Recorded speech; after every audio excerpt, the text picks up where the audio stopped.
Good morning, good afternoon, good evening, wherever you are, whoever you are. Thank you for tuning in. Zero Authority is a community of people who believe in open source and permissionless systems. Today, we have another special guest, or a number of special guests from the Mintery.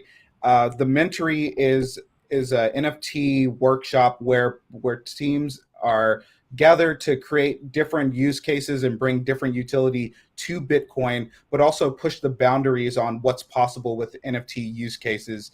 And today we're going to talk to Mary from Hungry Artists, Emily. It says Ultimate Fantasy, but she's also representing Queer Machines. And we're talking to Marcus from Bandwidth Care. And before we begin, James, Mary, Emily, Marcus, how are you guys? Good. Yeah, not bad. It's Friday, so here we are. Hanging in. Yeah, doing great chatting with you guys. So Yeah, it is Friday. So we're really stoked to talk to you guys and learn more about the projects coming out of the Mintery. Can you please just give us an intro, and we'll start with you, Mary? Sure. Hi, guys. It's great being here. My name is Mary, and I have a project called Hungry Artist. I titled it Hungry Artist because I think as an artist, you have to really have that determination and drive. So it's that kind of hunger.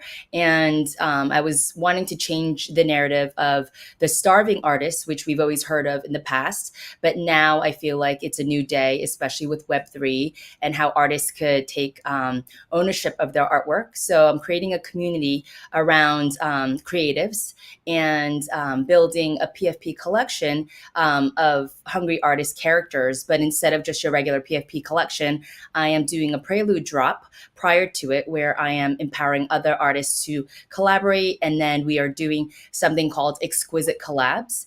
And that will be launching on June 14th, which is really exciting. So that's a little bit about my project.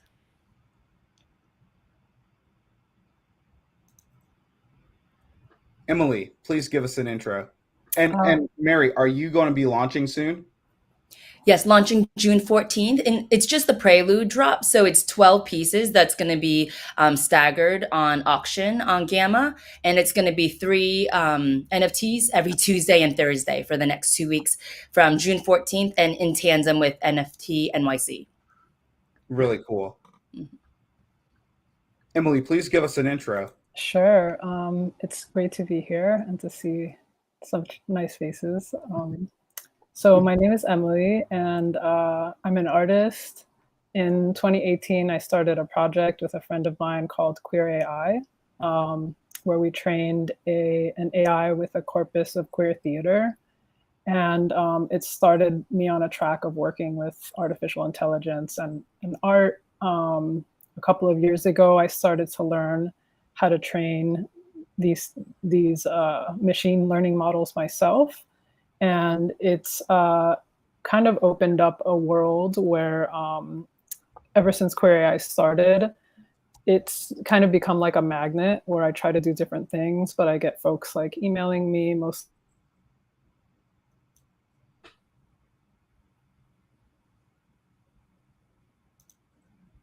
All right. Hey, Marcus.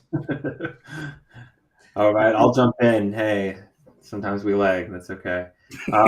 So, as Emily comes back here in a moment, I'll just introduce myself real quick. But first, I just want to say, like, it is really great to be here. Thanks for the invite, and really pumped to see, Mary here and Emily, and just want to give a shout out to the Mintery in general. So my name is Marcus, and I'm a psychotherapist and an artist, and my practice is called Bandwidth Care, and I basically help people with tech-related mental health issues. So my project that I'm cultivating with the Mintery seeks to provide different kinds of wellness support for people in the Stacks community and greater Web3 community. So I'll be offering monthly access to different workshops that will help people feel well in this new Web3 space. I think Web2 did a pretty crappy job of making us feel good about ourselves, and that's mostly because the technology itself doesn't take mental health and overall wellness into account. So I see Web3 in the Stacks community is this great opportunity to make sure that we are taking care of each other. Like WegMe is not only about making ends meet, it's making sure that we're meeting each other where we're at emotionally.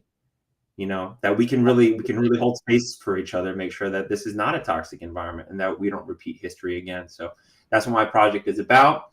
The actual title of our first collection is it's going to come out soon. Hey Emily, welcome back. And I think we'll drop in the fall. So just keep it posted. But thanks so much again for having me. Really excited about that. And yeah. Awesome. Hey, sorry, Emily. Did I freeze? Because I kept talking and then you Yeah, all you froze, froze. and I was like, I don't know what happened. But I'll try to make it brief. So I started working with AI as an artist a couple years ago. It's kind of snowballed into a thing where I started teaching myself how to do this. I wanted to also teach other people that, without like having a computer science degree, other artists, other people working in education maybe. So started to develop like toolkits and just learning materials and just experimenting. And this has led me to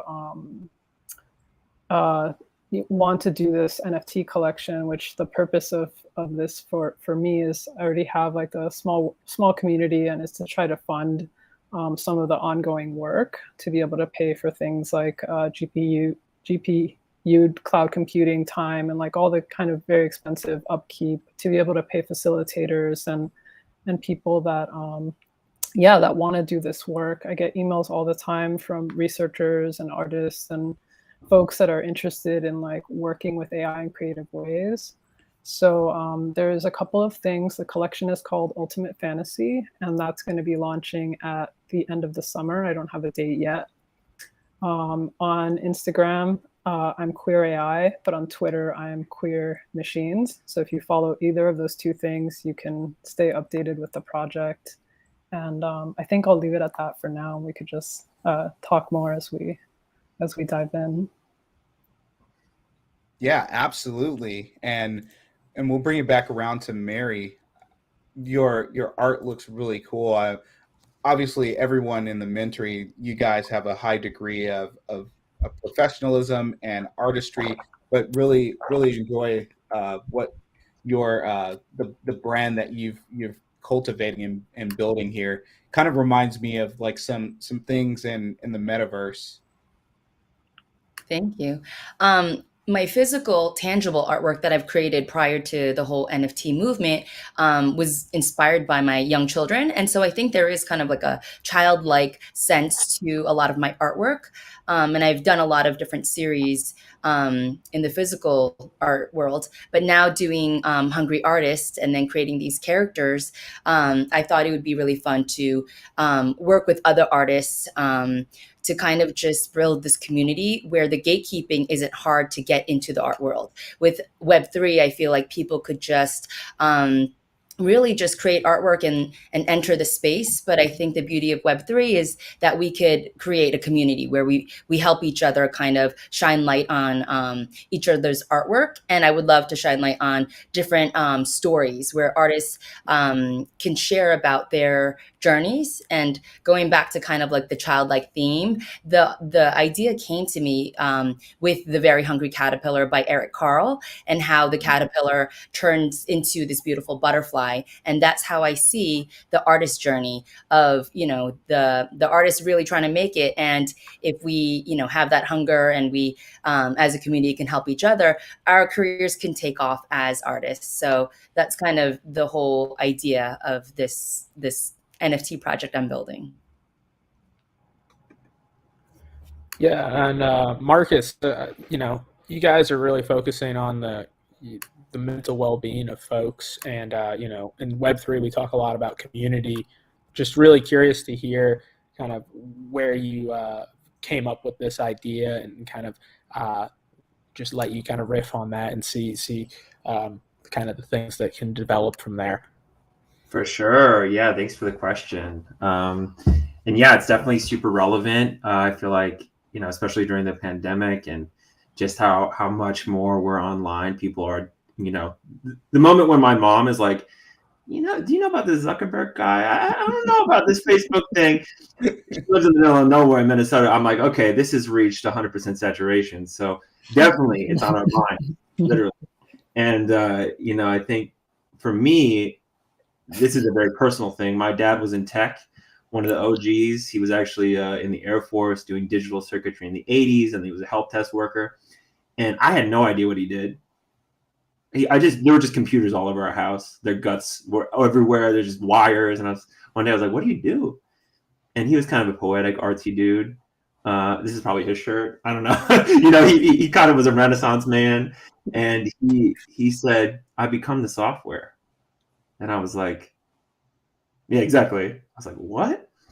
And so I think early on, Dad. exactly what I still don't know what you do exactly. So I think ever since then, when I heard that when I was 16, I was like, what does it mean to become the software? And I think, one thing that we can be aware of is how, the projects that we come up with, the technology we build in Web3, how they can affect us, not only as individuals, but as community members, right? So I'm very keen on using the like birth of Web3, this new apparatus to make technology and to make projects that prioritize our mental health, so that we, if we're going to become the software, hopefully we're becoming something dope. I don't want to become a firewall or something like that. That doesn't sound good. So that's what this project is all about. So James, I really appreciate that question. And when I went to Miami to the Bitcoin Unleashed conference, and I was like, yeah, I'm doing wellness in Web3. Everyone was like, oh, we need that. Mental health, we need that. And I hear it. And I'm here for it. So thanks for that question. And I see a lot of people at Stacks, trying to figure this out and talk about it, which is great. Good stuff. Emily, as far as Yes.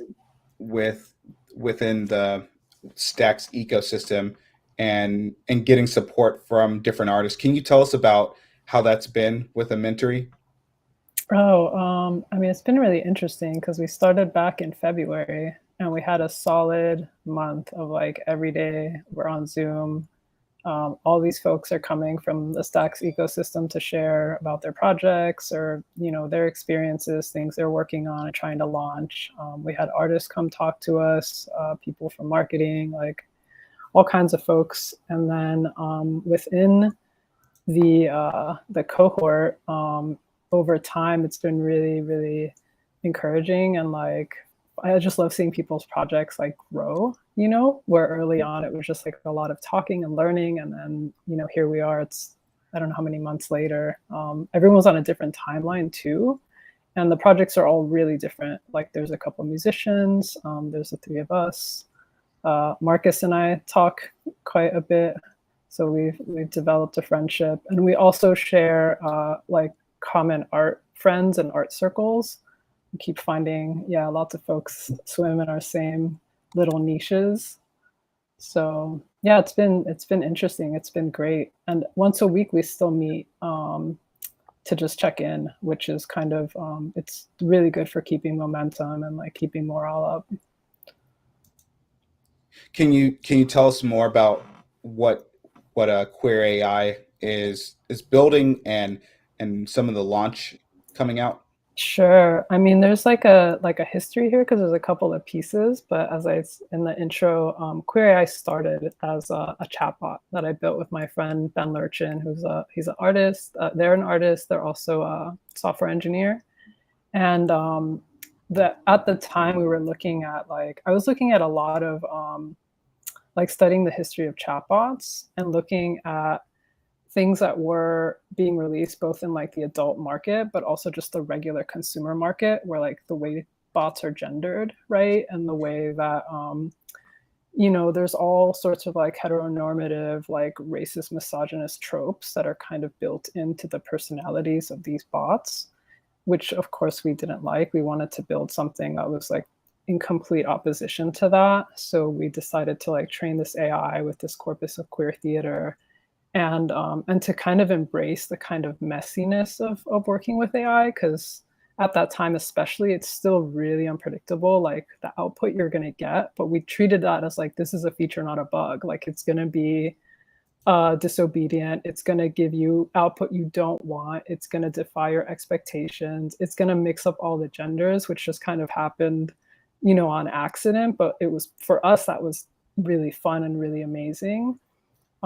So that led to, once I started learning how to do this stuff myself, I retrained the AI model. The original model is really small and really kind of like, it still had a lot of like kind of like, gibberish coming out of it. And then there are these newer like large language models that, for folks that are not familiar with AI stuff, I'll like try to keep it brief. But they're OpenAI, which is like a AI company, released a model called GPT-2, which is trained on like 8 million pages of stuff scraped from the web. It's like it's a 40 gigabyte corpus, which, to give you a comparison, the thing we made was like 1 megabyte. But you can take this giant large language model and you can add more stuff to it, and then do what's called fine tuning to then give it like a different flavor. So I did that. I took our little corpus, I trained over it, and then I started generating these stories. The thing about the large language models too is that then it generates like prose. You have complete sentences. It's really kind of amazing. On the problem side though, because it's already a pre-trained model with these 40 gigabytes of text, again, a lot of that stuff is, heteronormative, racist, homophobic, like the whole thing, you name it, it's in there. I think the way they built the corpus was they followed Reddit links, and anything that had 3 or more karma, they took whatever was the source of that link and fed that into, to create the corpus, which, I mean, if you know anything about Reddit, that's already like not a good idea. So, so for us, again, it's like presenting, like, I mean, for me, this was like a different layer where like now I'm like working with like, how am I going to then queer this corpus, and then generating these stories, which at a certain point, this collection, Ultimate Fantasy, the prompt, I'd give the thing to create the whatever the text was, poem, story. It was always something, but then like the very last line was, let me begin by telling you my ultimate fantasy. And then the rest of it, the AI writes. So it's a collection of all of these stories, using that queer AI corpus to then create this collection. And from there, for the NFT collection, it's going to be a mix of things, because then I've been taking some of these excerpts from the text and using another AI model where you can give it text and it generates an image. So some of them will be images, some of them will just be the little, bits of text. I've been working now on turning some of this stuff into audio and having kind of like an audio book that I want to make like a physical cassette of.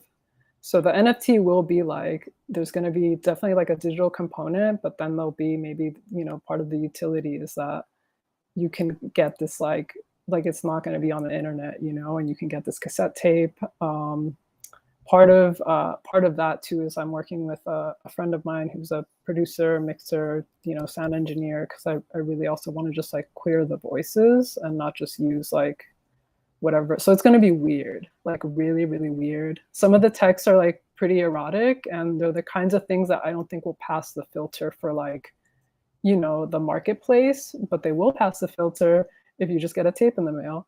And then you could have your whole fantasy. So that's a little bit about that. Oh wait, and one last piece. So there's a whole other project called Unsupervised Pleasures.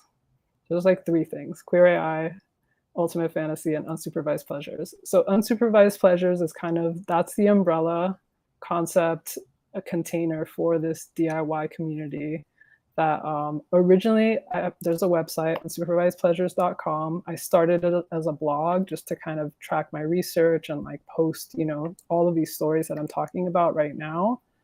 But I've restructured that and like reconceptualized it to be like, this is just going to be the home for people working in this small community, for us to post our ongoing work, to share eventually. Like part of it is like, I want to be able to build like a small library, where like data sets are prepped with like more diverse, texts and things that are not what I just described, right? Like the Reddit links, like the opposite of that. So having stuff that, is other people can use would be great. And yeah, that's it. I think I hope that answers the question, because I forgot what it was, but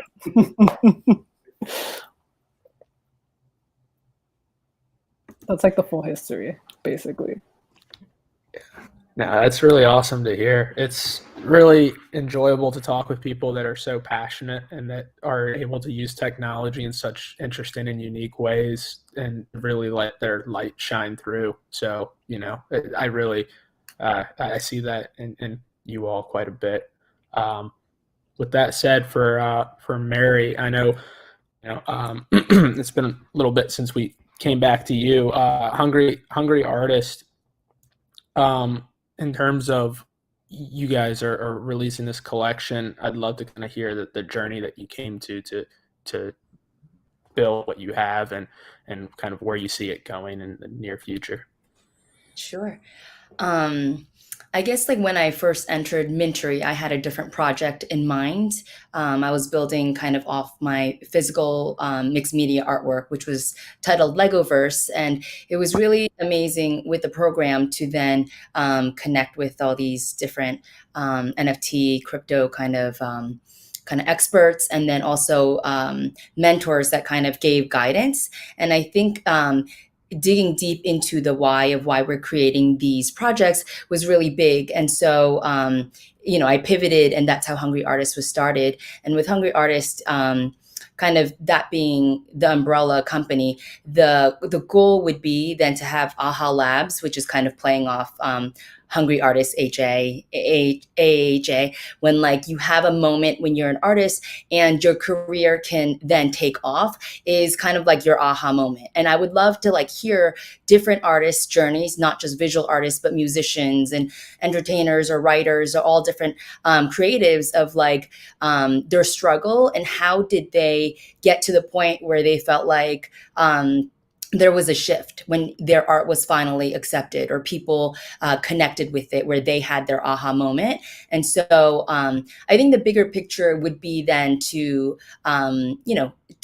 talk to other artists and interview their stories and then make them into kind of illustrations or animations and children's books and whatnot. So for me, it was a deeper meaning of creating art and then also then giving back and sharing that. So even my children could read stories about artists' journeys and how they've gone from, we can say caterpillar to butterfly, or from, rags to riches, or just, from nothing to something, or, getting your wings. But I think the other thing is you could have that moment where you feel like I've made it, but just as, hunger goes, you eat your breakfast, but then by dinner, you need to like work hard again to get to the next step. So I think it's an ongoing process. And as an NFT project, if we, kind of drop the heads, the next drop would be the legs. But instead of us creating it, I would love the utility to be whoever buys the NFT,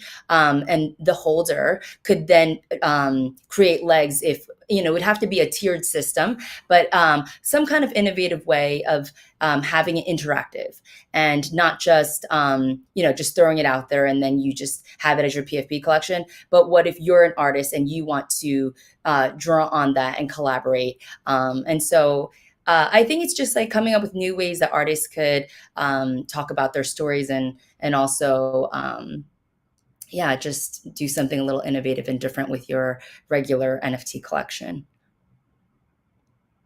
I think that's really cool.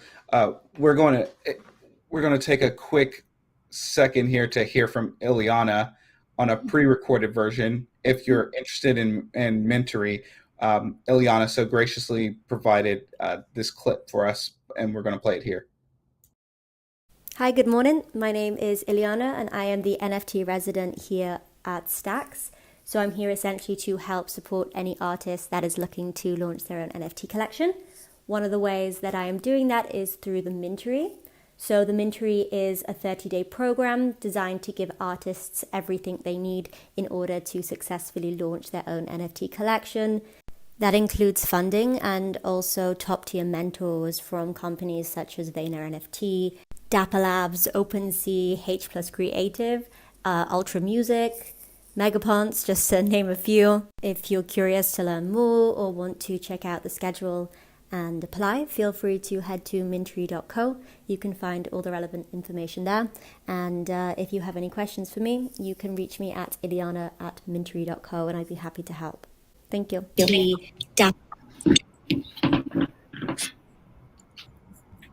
All right. Sorry. If you're interested, go to mintery.co, find out more information.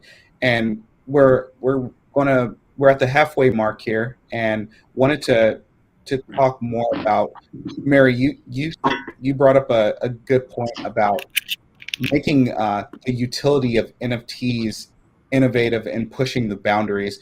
What are some ways that you're seeing the evolution push us forward, just like society using NFTs and the expression of even with physical art?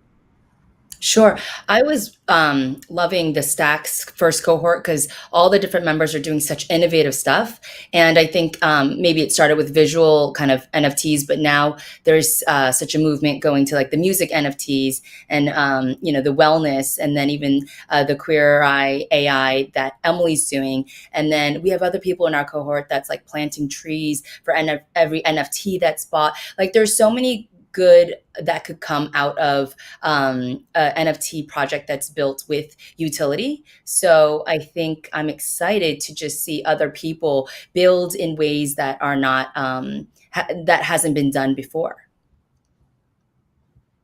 Yeah, Marcus, for the mental health aspect, I think we all agree we need more of it, right? Tell us more about like how this is going to happen, and just like the evolution of bandwidth. Absolutely. Yeah, definitely. Just want to echo what Mary said too. Like, it's been so enlightening to meet with other artists at the Mintery and just be like, okay, how are we really going to do this? Because when I first got here, I was like, oh, I have to make like 1,000 therapist chairs that are like holographic.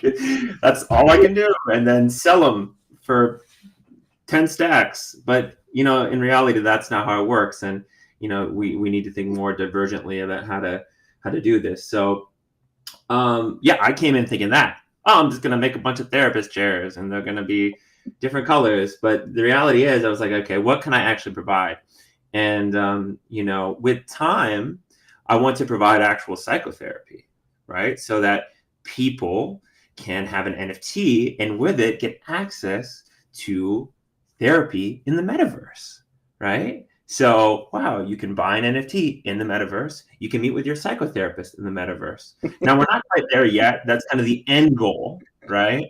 That's where all of this is headed. Mm-hmm. But for now, it's like, how can we do that in a different way? So what I'm planning is having like these seasonal workshop series where when you get this NFT, you're granted access to monthly workshops and weekly town halls.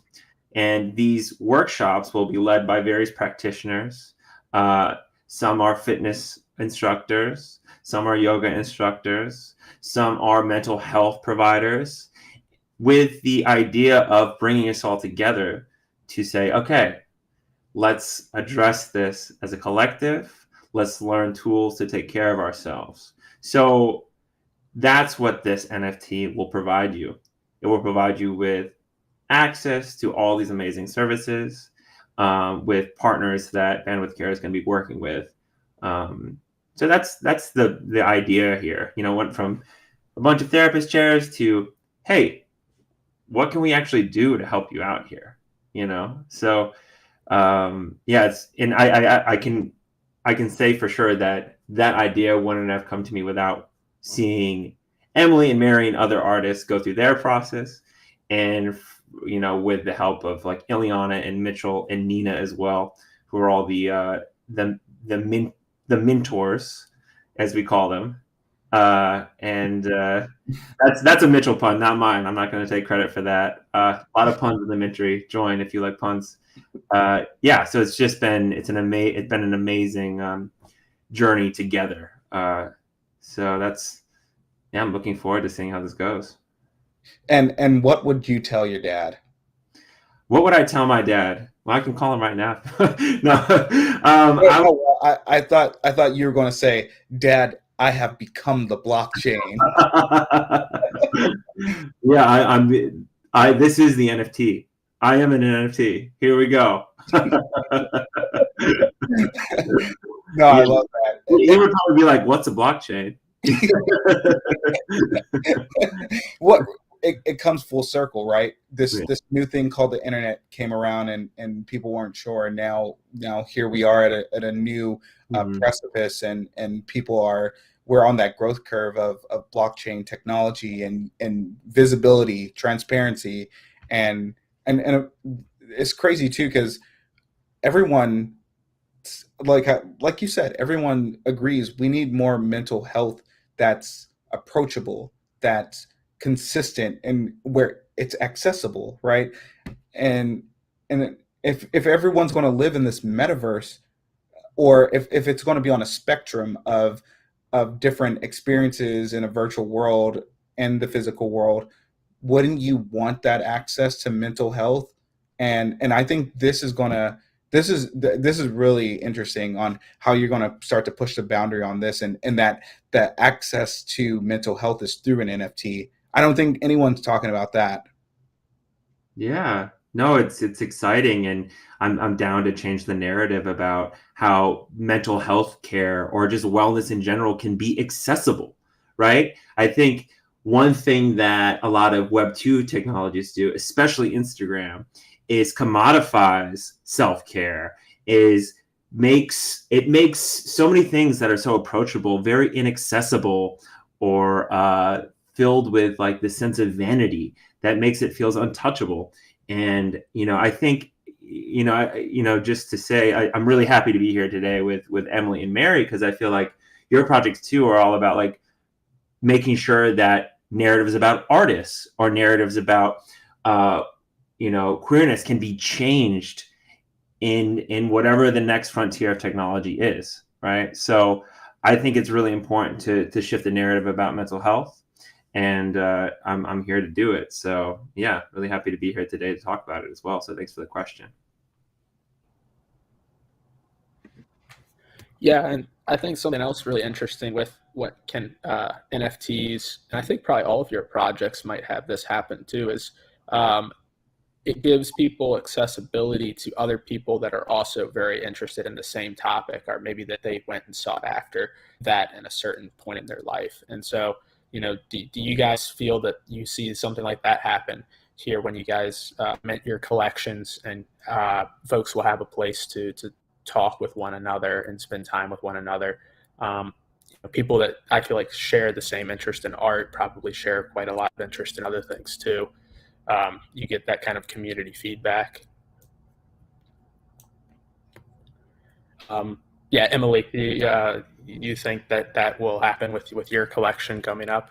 I mean, I could hope.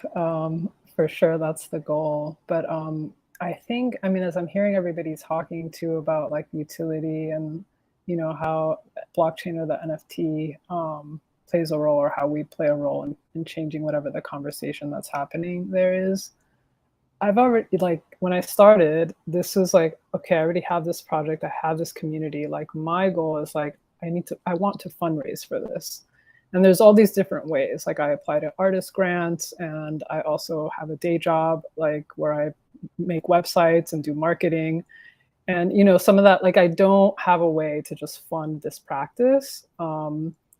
and I need that, but I don't want to rely on institutions. I don't want to rely on, the art grant, or I've partnered with somebody that's in academia. They're trying to get money through there. And maybe those things will come through, but it just didn't feel, I was like, I want to have more control over this. This whole blockchain world is here. There's a ton of money flowing through it. And I was just tired of seeing like so many scams and so many just like terrible things happening in this space, where I was like, there's got to be a way to model something here for, an artist or for somebody doing a project to build a sustainable community. And I came in with that idea, or like, that's the experiment. That's what I'm trying to test. Like, is this even possible? And I'll be honest, there are people in my existing community that don't like NFTs. They're very skeptical. They're very untrusting. So I have to walk a very fine line too in how I engage my own community and, build their trust. And also the way that NFT has even factored in, where the more I think about the collection, I think the more value you build into the project, the NFT part should just go into the background. Like, it's not even about that, because it's, at the end of the day, that's just like, it's a technology, it's a sales mechanism. It's not the thing that you're making or selling or trying to like uplift. So parts of the things where when I think about like utility, I think like, okay, the people I'm working with is, part is like the community, but then there's the and ways to engage in that community. So for example, you may get access to like a beta release of a bot or some new tech that you get to like test drive first. But then just right out of the gate, just for the collection, this audio tape. Another thing I want to have is a catalog. I want to print a catalog of the whole thing. I want to make like a really beautiful art book. I've already been talking to a couple of other friends and collaborators, and I want them to write stuff for it. And I want that to feel very collaborative as well, and like not just about the collection itself, but just having that be like, the kind of anchor point to be able to, again, just do something in community. So I think those are the things that are going to bring value, where if somebody really cares about this work, whether or not they're into NFTs, they're going to want to support it because they believe in the work. Emily, something you said that I think about a lot is just some of the influences that go into tech, right? For the vast majority of how tech chatbots or different algorithms have been built, even just facial recognition, right? And facial recognition on your iPhones, it's been predominantly for white males, so it's been difficult for me or people who look like me to use face recognition at night to unlock our phones. And so just things like that, introducing other voices into the conversation to say that there are other people out here that we should have a voice in the design. Yeah, that's right. I mean, that's exactly right. And there's like, to your point, like there's just so much harm that's being done with AI in particular.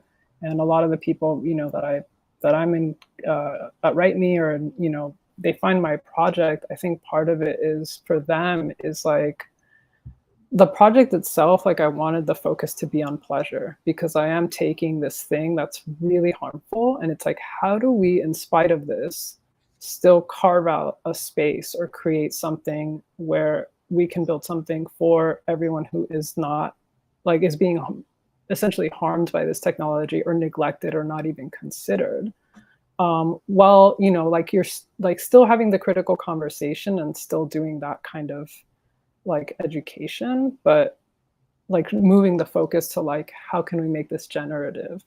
Because similar to the whole, like what I just expressed with like people not liking NFTs or not liking blockchain, like there's one way that you could just be like, F that, I'm not going to do anything with that tech.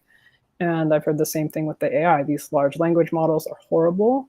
They are left to their own devices, but it's like, okay, no, but wait, like I think it's worse if we just ignore everything and don't try to like figure out how to carve out a space, how to like mess with what's already there, and then how to create our own models if it comes down to that. Like if I have to, like that would be a dream, to build like a large language model with like indigenous languages or the histories of all, all different kinds of marginalized people, different languages, period, because everything is very English focused, America centric.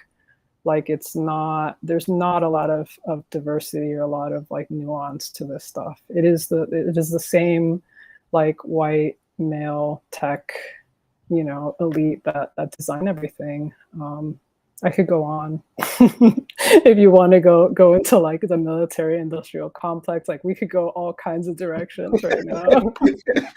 We have we could bring it back to like pleasure and like footwear. We have about 5 minutes remaining here. Okay. And before we wrap up, I did want to ask you, Mary, for some of the mistrust that has kind of proliferated the NFT space, how do you think specifically the Mintery Stacks, what you guys are doing, how do you think we can build that trust with the community, with people outside in the art world who see a lot of scams going on, and they're not sure if like the NFT space is for them? Because I do think fast forward 10 years, it's kind of like the iPod, right? It's these file formats are just going to become everyday. No one's going to say NFT this or that. It's just going to be, hey, did you get the new release of that content from that artist?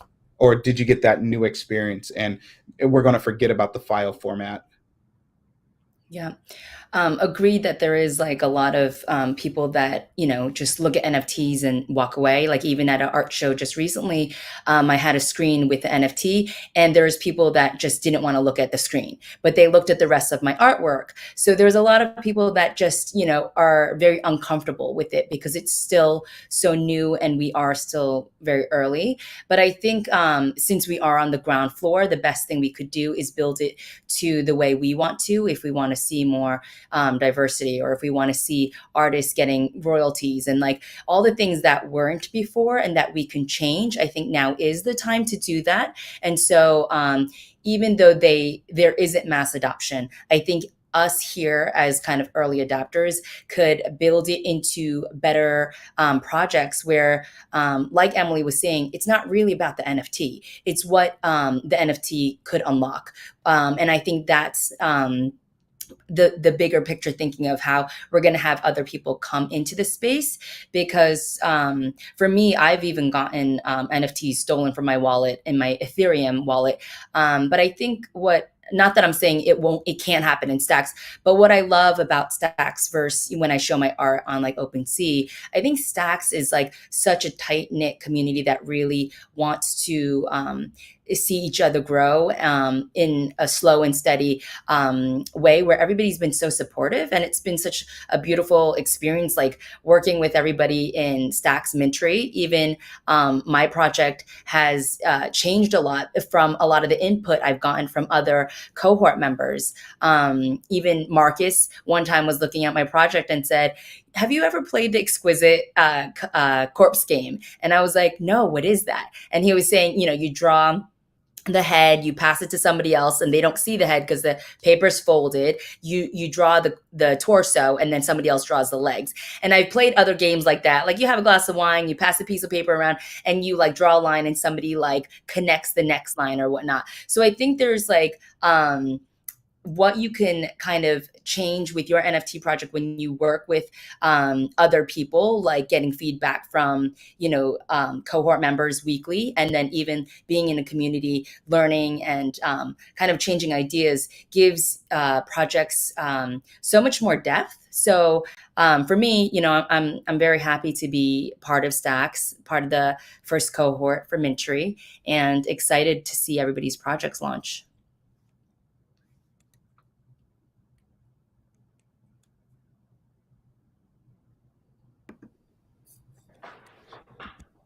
Yeah, it's really awesome to see everybody come together here and how much people can grow and learn. And I tell Zero all the time with NFTs and all of this. I say, hey, it's kind of a neutral landscape, so it's going to be whatever the people that are here make of it. And so we're seeing so much people really taking their creativity and putting it out there for all to see. And I really think we're just on like the first pitch, not even the first inning of all of this. And so what people are going to develop over the years. And, you guys might be the cutting edge of all of that. So just really interesting to look, maybe 5 years from now, you guys are the trailblazers here. So Yeah, like James said, we're really thrilled to have you guys here, and that we're just so thankful that you stopped by to even tell us about the stuff you're working on, because we do think we're going to look back in 5 years, and some of these projects from the Mintery are just going to trailblaze the next generation of what NFTs can be and what they will be. I James and I also love the community in Stacks, the ecosystem, super supportive, really smart, really dedicated. Where you can feel that we're all here for the long term. It's not just a cash grab. Obviously, we'd love to sell our NFTs and make a ton of money, and then go sell on live on an island somewhere. But at the end of the day, that wouldn't feed our soul. That would just feel empty inside for me and James. And so we take our voice in this community serious, and we know when we see other serious projects like what you guys are building, it's important to share that spotlight and share what you guys are doing, because I do believe someone's going to watch this, because sometimes people tell me, like, and it's been months now, but someone will say, I tuned into the time you interviewed Philip from Arcadico or Chinde from Alex, and it gave me some inspiration to go build something. And people are going to see you guys, and they're going to look up to you guys and say, I saw Emily and Mary and Marcus and the artist before you guys on that came on last week. And I was on the fence about building this thing as an artist, and I didn't understand if I should, but seeing them do it, it gave me the courage to step forward. And so that's just everything that I could hope and wish for out of this this small window of time that we have together. So we're going to wrap it up. But before we do, Marcus, where can people find more information about Bandwidth Care, and what are the final words here? For sure. Yeah, everything you said definitely resonates with me, Zero. So it's really great to be here. So Bandwidth Care, you can follow us on Twitter at Bandwidth Care. You can go to the website, bandwidth.care. There is a link there that will take you to an NFT page, and you can actually sign up for an early email kind of access to our first drop. And then just keep your eyes open. Keep your mice clicking, and your computers on and fully charged, because there are going to be some exciting announcements, most likely on Twitter. You can also follow us on Instagram at Bandwidth Care. Just keep your eyes open this summer for the name of the project, the launch date, and some really exciting partners that we're going to be working with. So thank you so much again. Thank you. Mary, where can people find more information about you? Sure. Hungryartist.io is the website, and we will be dropping that small prelude drop June 14th to June 23rd. And on our Instagram is hungryartist_.io, same thing with the Twitter. And I guess if it's one thing I could leave this live stream with is, I guess, for everyone to just stay hungry. Right on. Mm-hmm. And Emily, please tell us where people can find more information about you. The project website is ultimatefantasy.club. If you're on Twitter, it's at Queer Machines. There's another from the description on Twitter. If you click on the at AI Pleasures, I've set that up to tweet once or twice a day, and that's going to drop little bits of like text from the collection and eventually images as well. So that's a really fun one. On Instagram, it's at Queer AI. And last words, I'm going to keep it really simple. Everyone, I hope that you have some time to relax this weekend and do something pleasurable and kind and good for yourself and the people you love. Thank you so much. And James, any final words here before we wrap? No, just wouldn't want to spend a lovely Friday evening with anybody other than you guys. So it was a real pleasure chatting with you all and learning so much about you, and really look forward to watch you guys as you go on this journey, as we all go together, I suppose. Absolutely. And please tune in this upcoming week on Zero Authority, DAO, Twitter. We have some upcoming conversations with some of the folks in the cohort 2 companies. The date is fast approaching for the demo day, which is going to be June 15th. Check out Stacks Ventures, Stacks Startups on Twitter for more information on demo day. And if you want to get an invite to check out the teams and the pitches, and it's going to be lots of fun. And next Friday, we'll have the third group for Mintery, and then the final one the week after. And thank you guys so much. Could not do this without you. We appreciate you, and remember why you started. Bye. Thank you. Appreciate it. Have a good night. Bye, guys.